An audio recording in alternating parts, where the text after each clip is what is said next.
Are African countries uniting? African nations are beginning to realize how much they can depend on one another after years of maltreatment. The fact that ECOWAS did nothing to stop the hijacking of Nigeria's president's jet in France was a major wake-up call. This demonstrated to the entire African population the value of unity. Will they all come together, though, is the true question. Let's investigate. ECOWAS, the West African Economic Bloc, is on the verge of a crisis that might reshape its function in the area. For many years, ECOWAS has been praised for defending regional stability despite political changes and military takeovers. However, the challenge it confronts today is even more subtle. External influence from nations that were once colonial, such as France. The topic was brought up again by the recent seizure of Nigeria's presidential aircraft in France. West Africa has once again been reminded who controls the political system by France, the former colonial powerhouse with a lengthy history of meddling in African affairs. However, this goes beyond a single aircraft or nation. This concerns the sovereignty of West Africa in the future, and the capacity of African countries to function independently without the threat of outside intervention. However, what is the connection between the plane seizure and ECOWAS being a puppet of France? We must examine this thoroughly, beginning with a straightforward query. Which is riskier, a constitutional coup or a military coup? In West Africa, the term coup frequently evokes visions of soldiers occupying government buildings, military tanks advancing through urban streets, and leaders being overthrown at gunpoint. Let's back off, though. Is the biggest threat facing West Africa a military takeover? Or is there a more subtle, sneaky menace at hand? Here comes the constitutional coup, a legitimate but equally destructive means of gaining power that goes unnoticed by the world yet harms democracy just as much. Constitutional coups have been common in West Africa in recent years. In order to prolong their reign, presidents who were first elected through democratic channels have altered their nation's constitutions, transforming democracy into a front. Under the guise of legality, these leaders manipulate electoral processes, alter laws, and hold on to power for far longer than they should. These constitutional coups are even riskier than military ones in many respects. Why? Because they undermine democracy's fundamental basis. Makes the rise of legitimate opposition all but impossible. For its part, ECOWAS has been quick to denounce military takeovers. The international community responds quickly to military takeovers, enacting sanctions, demanding the prompt restoration of civilian governments, and mobilizing for regional action.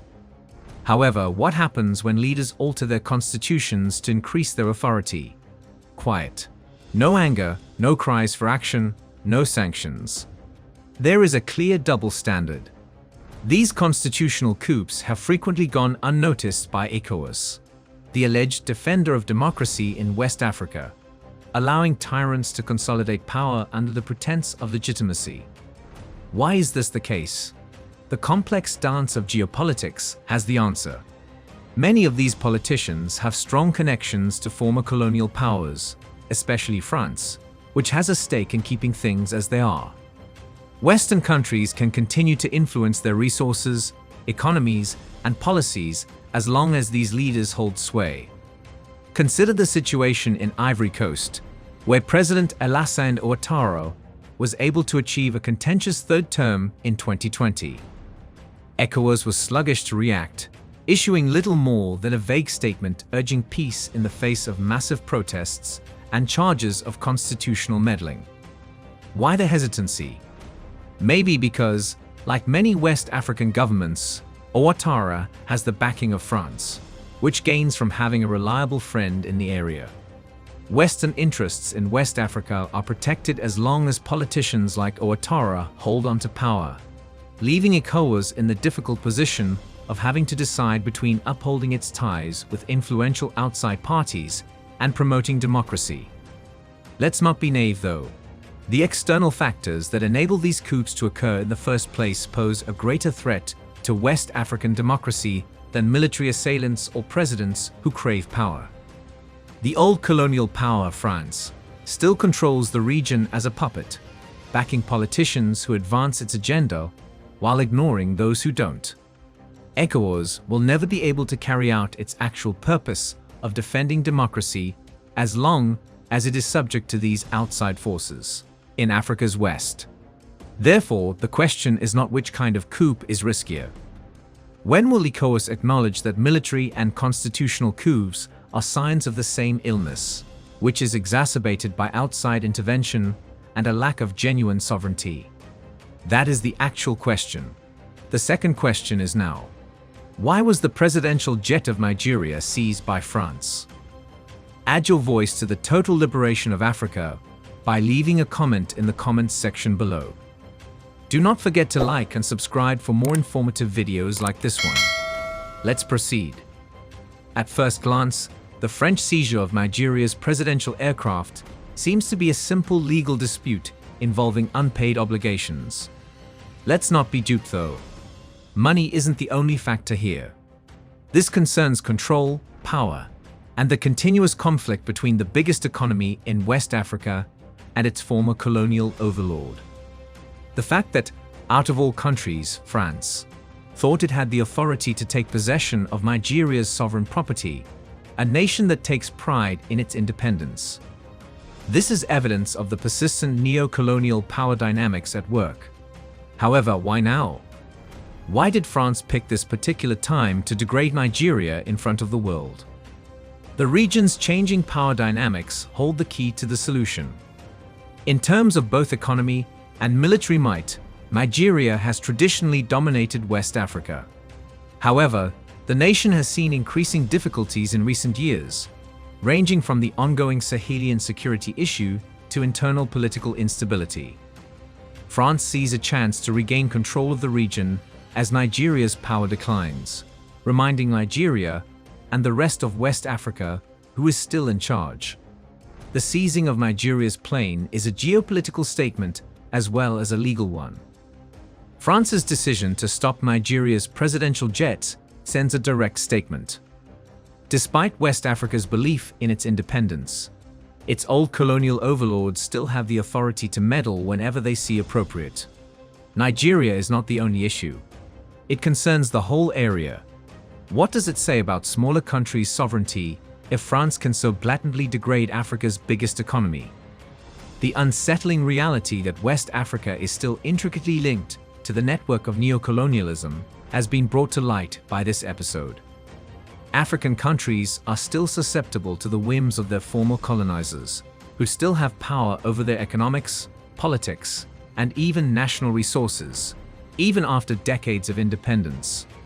Africa is still operating under the guidelines established by its colonial past, as seen by the French court's ability to arbitrarily decide to confiscate Nigeria's presidential aircraft.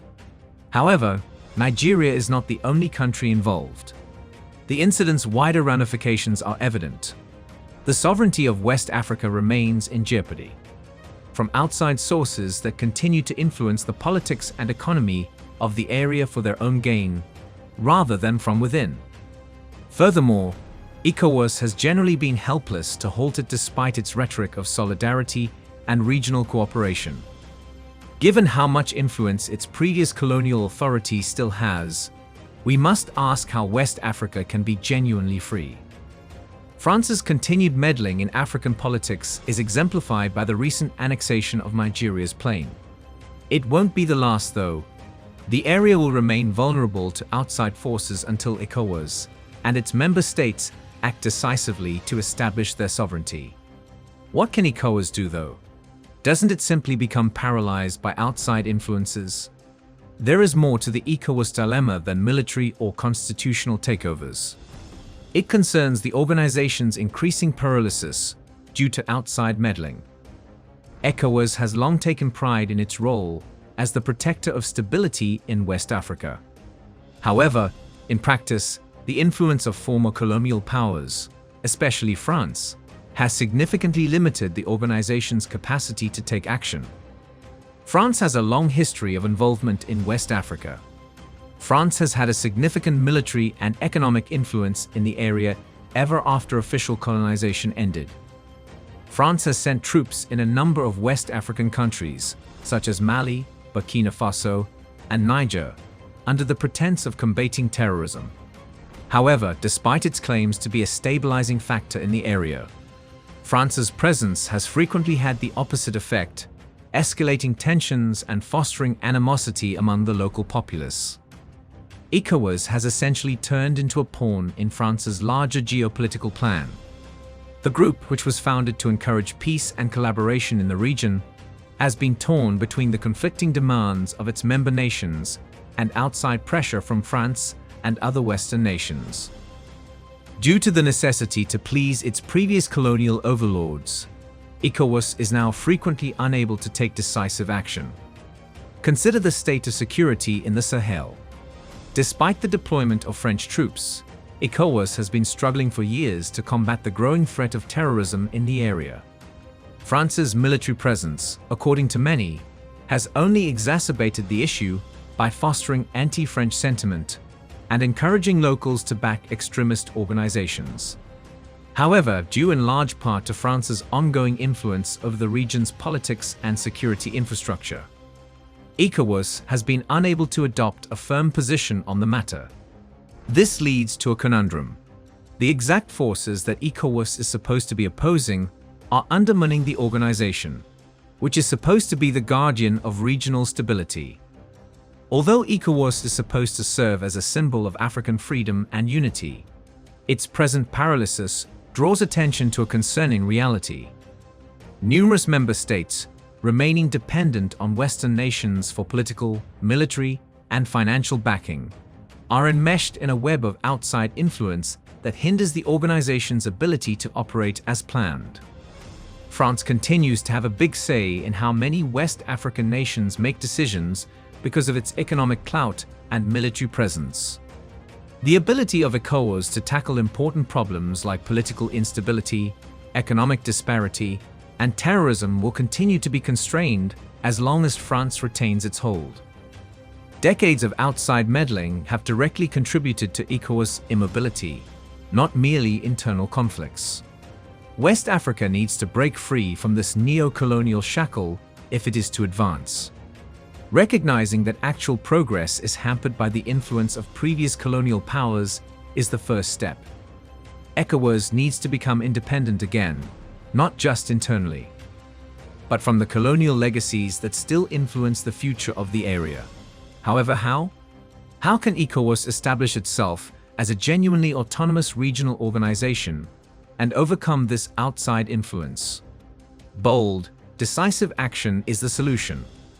Redefining its purpose, emphasizing regional self-sufficiency, and ceasing to let outside influences set its agenda are all imperative for ECOWAS, especially with member states that have strong ties to France and other Western countries. This will necessitate challenging discussions. However, regaining West Africa's sovereignty requires it. ECOWAS has a vital role to play in setting the pace for the long journey towards full independence. The company must first face the unsettling reality that its current policies and structure are ineffective. West Africa's security cannot be dependent on former colonial powers, political direction, or economic stability. The area needs to steer clear of outside influences that don't care about an Africa that is powerful, cohesive, and affluent. What is Nigeria doing in the wake of this recent humiliation is the question now. Nigeria has been compelled to reconsider its role in the area after its leadership was humiliated on the international front and its presidential plane was detained in France. Nigeria has dominated West Africa for many years, held a prominent position in ECOWAS, and played a significant role in regional diplomacy. Nigeria is pursuing individual relationships, especially with Niger, a nation at the center of the Sahel security dilemma, as a result of recent events that have made the country doubt its reliance on ECOWAS. Why is Nigeria eschewing ECOWAS in favor of private partnerships? The solution can be found in the increasing dissatisfaction with ECOWAS's incapacity to take decisive action in the face of internal strife and outsider meddling. Like many other West African countries, Nigeria has realized that ECOWAS is no more the powerful, cohesive organization that it once was. Rather, the conflicting interests of its member states and the influence of former colonial powers have caused it to become a broken body that is paralyzed. The last straw was France seizing Nigeria's aircraft. This served as a wake-up call for Nigeria, in addition to being an affront to its sovereignty. The incident demonstrated the need for a new strategy for regional collaboration and the susceptibility of West African countries to outside intervention. Nigeria's choice to look for private assistance is a major divergence from the ECOWAS traditional collective security strategy. It indicates a change toward a more practical, independent approach that puts national interests ahead of regional cohesion. This action has significant ramifications for ECOWAS's future. What does it mean for the rest of West Africa if Nigeria, the biggest and most powerful member in the area, is losing trust in the organization? Does this mean that ECOWAS as we know is about to end? One thing is obvious. The wider disenchantment with ECOWAS' efficacy is reflected in Nigeria's desire to look for other partnerships. Many people now see the organization, which was formerly seen as a representation of regional power and togetherness, as a toothless tiger that cannot defend its members against internal or external threats. Nigeria's decision to establish private alliances is not only a practical reaction to the plane's confiscation. It also signifies the realization that ECOWAS is no longer able to provide for the requirements of the region. However, what does this signify for West African regional collaboration going forward? Can ECOWAS function without Nigeria's unwavering support? Or will each member state pursue its own national interests, causing the bloc to split as a result of this move toward individual alliances? In the upcoming months and years, West African authorities will need to address these issues. Nigeria took a risk by deciding to go for private assistance. However, it also brings up significant issues regarding the direction of regional cooperation. ECOWAS needs to adjust to the shifting political landscape in West Africa if it hopes to be relevant. This entails reclaiming the organization's position as the defender of regional stability and tackling the outside forces that have undermined it. Nigeria's shift toward private partnerships could portend future developments. West African countries are becoming more and more irritated. More nations might decide to pursue their own separate agendas as a result of ECOWAS' inefficiency. With each nation focusing on its own interests, rather than cooperating for the common good, this might further erode ECOWAS and split regional collaboration. What then lies ahead for West Africa and ECOWAS? The future of ECOWAS is more uncertain than ever as West Africa finds itself at a turning point. Once regarded as a representation of strength and togetherness in the region, the organization is currently experiencing an existential crisis. The basic basis of ECOWAS is being questioned as its most powerful member, Nigeria, is beginning to doubt the bloc's capacity to safeguard its interests. What does ECOWAS' future hold? Is the organization doomed to become obsolete in the face of increasing internal divides and external intervention, or can it adjust to the shifting political landscape? We must first recognize the difficulties ECOWAS faces in order to comprehend its future. A lack of unity among its member states, many of which have conflicting national interests, has hindered the organization. Because of this, ECOWAS has found it challenging to take effective action in the face of regional crises, ranging from security concerns to political instability. The residual influence of former colonial powers, especially France, is arguably the largest obstacle facing ECOWAS. France continues to have a big influence on West African politics and the economy, frequently at the expense of African sovereignty, as demonstrated by the seizure of Nigeria's presidential plane. ECOWAS will never be able to achieve its actual goal of fostering regional independence and unity as long as it is entangled in this neo-colonial web. The ability of ECOWAS to overcome these outside forces and reaffirm its position as the guardian of West African interests will determine its destiny. Bold leadership and a readiness to question the current quo will be necessary for this.